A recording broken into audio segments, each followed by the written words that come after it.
செல்லக்குட்டி என்னோட பசிக்குதாமா, பிள்ளைக்கு சாப்பாடு வேற போடக்கூடாதுன்னு சொல்லிட்டாங்க. பசிக்குதா, நம்ம போலாமா? தங்கப்புல பசி தாங்க மாட்டானே. நைட்ல இருந்து சாப்பிடல புள்ள. என்னம்மா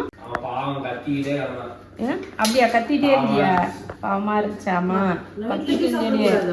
ஆமா, ஷாஷாக்கு வந்து இன்னைக்கு வந்து ஆப்ரேஷன் பண்ண போறோம். என்ன ஆப்ரேஷன்? இங்க ஒரு ஓடி போயிட்டா பைத்தியக்கார பையன், கூட கண்டதே ஓடிடுவியா. ஆப்ரேஷன் பண்ண போறோம், ஃபேமிலி பிளானிங் பண்ண போறோம். 11 குட்டி போட்டாச்சு. சரி, மறுபடியும் சிஞ்சு பாவம் அப்படின்னு சொல்லிட்டு சிஞ்சுக்கு இப்போ வந்து ஆப்ரேஷன் பண்ண முடியாதுன்னு சொல்லிட்டாங்க. ஏன்னா இவ வந்து குழந்தை குட்டிங்களுக்குலாம் பால் கொடுக்கறதுனால இப்போ பண்ணக்கூடாது, அது பால் குடியை மறத்திட்டு பண்ணுங்கன்னு சொல்லிட்டாங்க. அதனால எதுக்கு வம்பு, நம்ம ஷாஷாவுக்கு பண்ணி விட்டோம்னா இருக்கிற எல்லா குழந்தைங்களுக்குமே சேஃப்டின்னு சொல்லிட்டு அப்படி சாப்பாடு வேணும்னு அப்படி இப்படியே கேட்குற பிள்ளைக்கு பசி தாங்க முடியல. அதனால என்ன சொல்லிட்டாங்கன்னா, டாக்டர் சாஷாக்கே நைட்ல இருந்து கொடுக்கலன்னா ஆப்ரேஷன் பண்றதுக்கு முன்னாடி நைட் 9 மணி வரைக்கும் தான் நீங்க அதுக்கு ஃபுட்டு எதுனா கொடுக்கணும்னா கொடுக்கணும். அப்புறம் தண்ணி வந்து காலையில 6 மணி வரைக்கும் நீங்க தண்ணி கொடுக்கலாம், அதுக்கப்புறமா கொடுக்கக்கூடாது அப்படின்னு சொன்னாங்க. அதனால அவனுக்கு எதுவுமே கொடுக்கல. பிள்ளைய மூஞ்சியை பார்த்து அப்படியே இப்படிங்கிறான். பாவமா இருக்கு அவனை பார்க்கறதுக்கே, சங்கடமா இருக்கு. பசியே தாங்க மாட்டான் பிள்ளை. என்னம்மா என் தங்க பசி தாங்காது. இன்னைக்கு ஒரு நாளைக்கு இருந்து கொண்டாட, அம்மா நாளைக்கு அம்மா மீனா போட்டுத்தாரு ஐயங்க இருப்ப அப்படின்னாலே அவனுக்கு பசிக்குதுன்னு அர்த்தம். என் பிள்ளையோட நிறைய ஷைன்ப்பா, என் பிள்ளைக்கு நிறைய இருக்குப்பா. எங்ககிட்ட எடுத்து சொல்றதுக்கு அவனுக்கு நிறைய இருக்கு.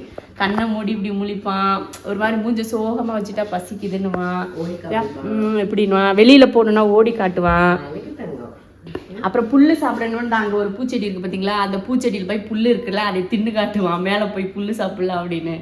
இந்த மாதிரி நிறைய விஷயங்கள் சாசாக் பண்ணுவான். இன்னைக்கு ஆஸ்பத்திரிக்கு நான் வந்து கிளம்பிட்டேன். அவன் நைட்லேருந்தே சாப்பிடல. இப்போ காலையில் தண்ணியும் கொடுக்கலாம். அவங்க சொன்ன மாதிரி காலையில் 8:45 ஆஸ்பத்திரிக்கு வந்துருங்க, 9 மணிக்கு ஸ்டார்ட் பண்ணிடலாம், 12 மணிக்குள்ளே முடிஞ்சிடும் அப்படின்னு சொல்லியிருக்காங்க. இப்போ நான் வந்து கிளம்புறேன். கூட கண்டாலே எங்கோ வெக்கேஷன் போகிற மாதிரி ஏறி உட்காந்துக்குவாரு. கூட 10 தான் பத்தியா இவங்களுக்கு எப்ப பாரு அவங்க அப்பனை கூட்டிட்டு எங்கேயோ போறாங்க, நம்ம அப்பாவை என்னமோ ஆயிடுச்சுன்றதே இவனுக்கு பொழப்பு. என்னன்னு தெரியல, இவன் அம்புட்டு பாசமா இருக்கா ஆஸ்மா சாஷா முஞ்சால. அச்சோ என் தங்கத்துக்கு பாரு. போப்பா தம்பி, பசிக்குதாமா? தங்கத்துக்கு பசிக்குதா? ஆஸ்பத்திரிக்கு போறோம். என்னம்மா என் பிள்ளைக்கு தெரிஞ்சு போச்சு, என் பிள்ளைக்கு ஆஸ்பத்திரிக்கு போறோம் தெரிஞ்சு வச்சு. ஐயோ ஏன்டா என்னை கூட்டு போறீங்க. ஓகே பாய் பாய்.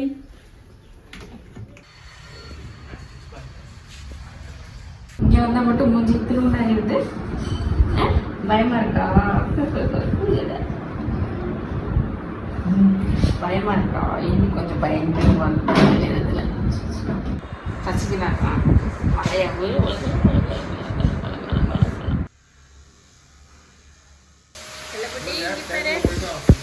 சரி, அம்மா வெயிட் பண்ற வெளியில. பாப்பானா சசமா இந்த தங்க பிள்ளை. இவங்க பேரு என்ன பேரு? இவன் பேரு ஷாஷாவா? பாத்துக்கோங்க, நம்ம ஷாஷா பேரையே இவங்களுக்கு வச்சிருக்காங்க. தங்க கத்தாதடி. இவங்க பேரு சிஞ்சு. எப்படி ஷாஷா சிஞ்சு? சரிடி. ஒருவேளை அந்த லிக்விட் ஊற்றி இப்போ 2வது ஊற்றுனதுக்கப்புறம் கண்ணை மூடிட்டேன் பற்றி, ஒருவேளை அதனால கூட ஊற்றிருப்பாங்களோ.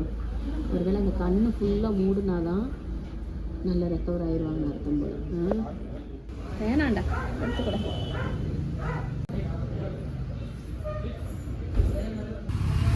அவ்வளோதானா?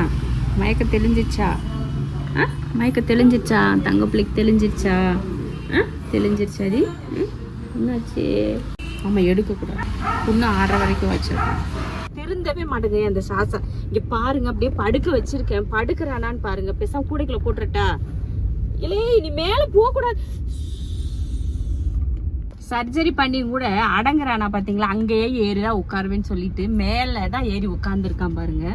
அங்கே ஒரு சீட்டை போட்டு அங்கே உட்கார வச்சுட்டேன். வீட்டுக்கு வந்தாச்சு. வந்த உடனே ஷாஷாவுக்கு என்னாச்சுன்னு சொல்லி எல்லாரும் போய் நல்லா விசாரிக்கிறாங்க பாருங்க. என்னடா ஆச்சு உனக்கு அப்படின்னு.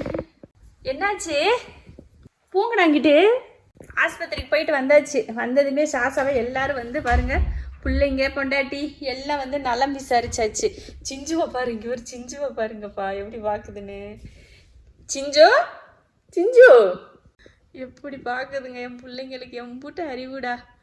ஒன்றும் இல்லடி, இங்கே பாரு எனத்துக்கு கோவப்படுற. ஒன்றும் இல்லைடா, கோவத்தை பாரியவா சிஞ்சு பிள்ளைக்கு அவனுக்கு என்னடா பண்ணீங்கன்னு கேட்குதுமா.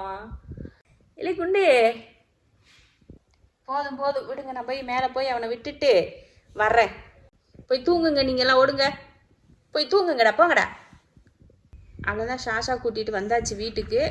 அவனுக்கு வந்து பிடிக்கல, அந்த மேலே வந்து மாஸ்க் போட்டிருக்காங்களையா, அந்த இது மாதிரி கழுத்தை சுற்றி போட்டிருக்க அந்த கவர் வந்து அவனுக்கு பிடிக்கல. மற்றபடி வேறு ஒன்றும் இல்லை, நல்லா தான் இருக்கான். மயக்கமெல்லாம் ஓரளவுக்கு தெளிஞ்சிருச்சு. இப்போதைக்கு ஃபுட்டெல்லாம் கொடுக்க வேணான்னு சொல்லியிருக்காங்க. இவங்களுக்கு தெரியுது அவனுக்கு என்னமோ ஆயிடுச்சு உடம்புக்கு அப்படின்ற மாதிரி எல்லாருக்குமே புரியுது. ஏ நின்ஷா, இங்கே பாரு நின்ஷா, ஏ இங்கே இங்கே பாரு, தூங்குறவனை எதுக்கு எழுப்புற? போ, தூங்குறவனை போய் அப்படியே கையை அப்படியே நைஸாக உள்ளே விட்டு எப்படி எழுப்புற? உனக்கு மட்டும் எங்கிட்ட இருந்துடா இம்புட்டு அறிவு வருது, எம்புட்டா வந்துச்சு இம்புட்டு அறிவு. ஷாஷாவுக்கு வந்து இதில் படுக்க முடியாது. குட்டிங்கெல்லாம் என்னென்னா 10 நாளைக்கே அவனை தனியாக தான் வச்சுருக்கணும், மற்ற கேட்டுங்களோட விடாதுங்கன்னு சொல்லிட்டாங்க. அதனால் என்னென்னா இப்படி இவ்வளோ பாக்ஸ்குள்ளே தான் வைக்கணும். ஏன்னா அவங்க பெரிய குட்டிங்க வேணுமே அடங்க மாட்டாங்க. நீங்களே பார்த்துருப்பீங்க, இப்போ எல்லாம் பக்கத்துலேயே தான் ஓடிவாங்க. என்ன தான் ரூம்குள்ளே வச்சு அடைச்சாலும் அவங்கக்கிட்ட உண்மையாகவே முடியாது. அதனால் என்ன பண்ணோன்னா இந்த ஒரு கேஜ் வந்து வாங்கிக்கலாம்னு சொல்லிட்டு இந்த ஒரு இது வாங்கினோம் நாங்கள். இப்போது ஷாஷாக்காக வாங்கினோம். இதை குட்டிலே நம்ம வாங்கி வச்சுருக்கணும், ஆனால் அது நமக்கு தேவைப்படலை. இப்போ வந்து அவனை தனியாக கொஞ்சம் ஃப்ரீயாக வைக்கணும், இந்த குட்டிங்க கூடையில் சேராமல் வைக்கணும், அவனுக்கு ஒரு இடம் வேணும் அப்படின்னா. ஏன்னா அந்த கவரோட முகத்தில் இருக்க கவரோட நம்ம வைக்கணும், அதுக்கு ஒரு இடம் நல்லா வேணும்னா இது வேணுமேன்னு சொல்லிட்டு நாங்கள் இப்போ ஒன்று வாங்கினோம். இது நேரில் கடையில் பெட் ஷாப் போனீங்கனாலும் கிடைக்குது, இல்லை ஆன்லைனில் நீங்கள் ஆர்டர் போடனாலும் கிடைக்கும். உடனே வேணும்னா பக்கத்தில் வாங்கிக்கோங்க. இந்த லாக்கை வந்து இப்படி மேலே தூக்கிட்டு இப்படி வச்சு இப்படி ஓப்பன் பண்ணிவிட்டு இதுக்குள்ளே குட்டிங்க, நீங்கள் குட்டி டாக் வச்சுருந்தீங்கனாலும் சரி, கேட் வச்சுருந்தாலும் சரி, இந்த மாதிரி இருக்கும். உள்ளே பார்த்தீங்கன்னா இது ஒரு ட்ரே இருக்குது. அந்த ட்ரேவுக்கும் பார்த்தீங்கன்னா இங்கே ஒரு கிளிப்பு கொடுத்துருக்காங்க பாருங்கள், இதாக இருக்கு பாருங்கள். இந்த கிளிப்பை எடுத்துட்டோம்னா அந்த ட்ரே வெளியில் வந்துடும். அதை கவர் பண்ணுறதுக்காக சூப்பராக அது ஒரு இது நல்லாயிருக்கு. அப்புறமா இதை ஓப்பன் பண்ணாமலேவும், இதை நம்ம ஓப்பன் பண்ணாமலே இதை ஓப்பன் பண்ணுறதுக்கு கீழே வந்து அந்த டோரை ஓப்பன் பண்ணாமல் மேலே வந்து இவங்களுக்கு சாப்பாடு எதுனா கொடுக்கலாம் அப்படின்னா இந்த மாதிரி கொடுக்கறதுக்காகவும் மேலேயும் ஒரு இது கொடுத்துருக்காங்க. நாங்கள் இது வந்து இவ்வளோ வாங்குறதுக்கு ரீசன் என்னென்னா, ஷாஷா வந்து காலையிலையும் சாயங்காலம் பால்கனியில் கண்டிப்பாக அவனுக்கு கொண்டு போய் விட்டுறணும். ஏன்னா அப்போ தான் அவன் வெளியில் போய் குருவிங்க வரும், பூனைங்க வெளியில் இருக்க பூனைங்கள்லாம் வருவாங்க, அவங்களையெல்லாம் இவனுக்கு பார்க்கலன்னு வச்சுக்கோங்க, அன்றைக்கி பொழுது அவனுக்கு மனசுக்கு நிறைவாகவே இருக்காது. அதுக்காக இவனை என்னதான் உடம்பு சரியில்லை அப்படின்னாலும் வீட்டுக்குள்ளேயே அடைச்சி வைக்கிறதுக்கு நல்லா இருக்காது இல்லையா. அதனால் இந்த மாதிரி இதில் இந்த கூண்டுக்குள்ளே போட்டு அவனை பால்கனியில் கொண்டு போய் வச்சிட்டோம்னா அவன் பாட்டுக்கு வேடிக்கை பார்த்துட்டு இருப்பான். அவனோட புண்ணும் சேஃப்டியாக இருக்கும். அவனுக்கு வந்து தையல் போட்டிருக்கிறதுனால அவன் வந்து வெளியில் பூனை அந்த மூஞ்சில் போட்டிருக்காங்க இந்த கவர், இதை எடுக்கவே கூடாதுன்னு சொல்லியிருப்பாங்க. ஏன்னா திடீர்னு அது ஏதாவது பிச்சுக்குன்னு எடுத்துட்டியானா புண்ணில் சேராமல் போயிடும்ல. அதனால 10 நாளைக்கு கம்பல்சரி இந்த இது போட்டே தான் இருக்கணும் அப்படின்னு சொல்லியிருக்காங்க. அவனை முதல்ல மற்ற பூனைங்க கிட்ட இருந்து தனிமையாக வைங்க அப்படின்னு சொல்லியிருக்காங்க. அதுக்காக தான் நமக்கு இந்த இது. இப்போ ஷாஷா வந்து என்னென்னா நான் அஸ்பக் ரூமில் தான் கொண்டு போய் வைக்க போகிறேன். ஏன்னா அவங்க தான் மேலே தான் அதிகமாக போக மாட்டானுங்க அந்த ரூமுக்கு. அதனால அவங்கள போய் அந்த ரூமில் ஷாஷா அந்த ரூமில் வச்சுட்டேன்னா அவன் பாட்டுக்கு அங்கே இருந்துக்கும், அப்பப்போ போய் நம்ம பார்த்துக்கலாம். இன்னொன்று என்ன சொல்லியிருக்காங்கன்னா, சாயங்காலமாக இவனுக்கு வந்து ஒரு 7 மணியை போல், இப்போ நமக்கு ஒரு 12 மணிக்கு வந்து சர்ஜரி முடிஞ்சுது. அதனால என்னாச்சுன்னா இவனுக்கு வந்து 1 மணி நேரம் ஆச்சு அந்த மயக்கம் தெளியறதுக்கு. மயக்கம் தெரிஞ்சதுமே சாரை கையில் பிடிக்க முடியல, அங்கே போகிறேன் இங்கே போகிறேன்னு ஏறுறியான் ஓடுறியான். அப்புறம் என்னென்னா அங்கே நம்ம அங்கே பெட் ஷாப்புக்கு வந்தவங்க நம்ம ஷாஷாவை வந்து பார்ப்பாங்க போல இருக்கு. 2 குட்டி கேட்டு நல்லா கருப்பாக அழகாக குட்டி குட்டியாக இருந்தது, பார்க்குறக்கு அணில் குஞ்சு மாதிரி குட்டியாக இருந்துச்சு. அந்த பூனைக்குட்டிக்கு என்ன பேர் வச்சுருக்காங்க தெரியுங்களா? நம்ம ஷாஷா சிஞ்சு மேலே இன்ஸ்பயர் ஆகி அவங்க அம்மா நம்ம ஷாஷாவோட சேனல் பார்ப்பாங்களாமா. அந்ததுனால ஷாஷா சிஞ்சுன்னு சொல்லி 2 பூனைக்கும் ஷாஷா ஒன்று சிஞ்சு ஒன்றுன்னு பேர் வச்சுருந்தாங்க. அதுகளையும் வாங்கி அப்படியே கொஞ்சிட்டு இவனுக்கு கடுப்பாயிருச்சு போல இருக்குது நான் கொஞ்சிறதெல்லாம் பார்க்குறப்ப. அப்புறமா வெளியில் போகலான்னு சொல்லி அப்புறமா கூட்டிகிட்டு வந்துட்டோம் வீட்டுக்கு. ஒரு இன்ஜெக்ஷன் ஒன்று 1000 ஆச்சு, ஒரு இன்ஜெக்ஷன் போட்டோம். டெய்லி வந்து மாத்திரை போடணுமா. அந்த மாத்திரை வந்து நம்ம கரெக்டாக போடணும், இல்லைன்னா புண்ணு ஆறாதுன்னு சொல்கிற மாதிரி சொன்னாங்க. அப்போ இன்னொரு இன்ஜெக்ஷன் வந்து 1000 ரூபாய்க்கு ஊசி போட்டோம்னா நீங்கள் மாத்திரை எதுவும் 10 நாளைக்கு போடவே தேவையில்லை, அந்த ஒரு ஊசி போதும். நான் என்ன சொன்னேன், இவன் மாத்திரை போட்டால் இவன் நம்மக்கிட்ட ஆட்டம் காட்டுவான், எப்படி தான் வாய்க்கில் போட்டாலும் துப்பி விட்டுருவான். அதனால என்ன செஞ்சேன், நான் ஊசியே போட்டுருங்கன்னு சொல்லிட்டு ஊசியே போட்டாச்சு. அப்புறமா ஆப்ரேஷனுக்கு வந்து 4500 ஆச்சு. அதுக்கப்புறமா அந்த இன்ஜெக்ஷனுக்கு வந்து 1000 ரூபா ஆச்சு. கரெக்டாக 5500 இவனோட இன்னைக்கியோட சர்ஜரியோட செலவு 5500 ஆயிடுச்சு. அப்புறமா இந்த கேஜ் ஒன்று, அப்புறமா இந்த இதெல்லாம் சேர்த்து இன்னைக்கு ஆயிடுச்சு செலவு. காலையில் போன உடனே நல்லா க்ளீன் பண்ணிவிட்டு இன்ஜெக்ஷன் போட்டு, ஃபஸ்ட்டு ஒரு இன்ஜெக்ஷன் போட்டு அதுக்கப்புறம் 1/2 மணி நேரத்துக்கு அப்புறமா தான் நமக்கு இவனுக்கு வந்து இந்த அனஸ்தீசியா கொடுத்தாங்க. அது ஒரு இன்ஜெக்ஷன் போட்டு அதுக்கப்புறமா சர்ஜரி கூட்டிகிட்டு போயிட்டு 1 ஹவர் வந்து சர்ஜரி முடிச்சுட்டு அதுக்கப்புறமா தான் என்கிட்ட நான் கேட்டப்போ முடிஞ்சிடுச்சு, இன்னும் கொஞ்சம் ட்ரிப் இறங்கிட்டு இருக்கு வந்து காட்டுறேன்னு சொல்லிட்டு முடிச்சதுமே கொண்டு வந்து நார்மலாக நம்ம கையில் கொடுத்தாங்க. அப்புறமா ஒரு மணி நேரத்துக்கிட்ட அவனுக்கு அந்த நினைவு இல்லாமல் இருந்து அப்புறமா சரியானதுக்கப்புறமா நான் வந்து வீட்டுக்கு தூக்கிட்டு வந்துட்டேன். வெளியில விட்டா போதுண்டான்னு நினைச்சிட்டேன் போல. அதுல உட்கார முடியல போல. அவனே போறான். இவ்வளவு நேரம் பேசுறதப்ப கேட்டுட்டு இருந்தியா பக்கி பைய? இவ்வளவு நேரம் நான் பேசுறத கேட்டுட்டு இருந்தியா? நான் சொன்ன செகண்ட்ல ஓடி போய் படுத்துக்கிட்டியா பத்திங்களா இவ? அப்புறமா இந்த இது வந்து இந்த ஷீட்டு வந்து நான் வாங்கினேன். என்னன்னா இவன் ஏதாவது யூரின் போனாலோ இல்லை அந்த ஆப்ரேஷன் பண்ண இடத்துல ஏதாவது தண்ணியோ இல்லை பிளட்டோ ஏதோ வந்துச்சுன்னா இதில் வந்து கீழே எதுவும் படாதுல இதிலே பட்டுரும். அதனால் அவனுக்கு விரிக்கிறதுக்காக இது வாங்கினேன். இதில் வந்து 50 பீஸ் இருக்குதுமா. இது வந்து 900 ரூபாய்க்கு வாங்கினோம். இங்கே சாசா கூண்டு வாங்கிட்டு வந்திருக்கு பார்த்தியா?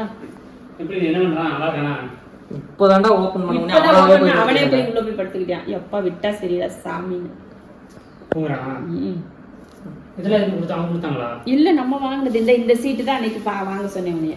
அவ்வளோதான். இப்போ வந்து ஷாஷாவோட ஹெல்த் வந்து இப்படி தான் இருக்குது. என்ன சொன்னாங்கன்னா அடுத்து ஒரு நாள் விட்டு அடுத்த நாள் ஒரு நாள் விட்டுட்டு இன்னொரு நாள் கூட்டிகிட்டு வாங்க, அது எப்படி இருக்குன்னு செக் பண்ணி பார்த்துக்கலாம் அப்படின்னு சொல்லிட்டு அப்புறம் 10 நாள் கழிச்சு வந்தால் போதும் அப்படின்னு சொன்னாங்க.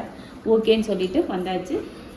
ஷாஷா வந்து நல்லா தான் இருக்கான், இப்போ வரைக்கும் நல்லா தான் இருக்கான், எந்த பிரச்சனையும் இல்லை. இனிமேல் என்னன்னு சொல்லிட்டு பார்த்து உங்களுக்கு வந்து அடுத்த வீடியோவில் வந்து நான் சொல்கிறேன்.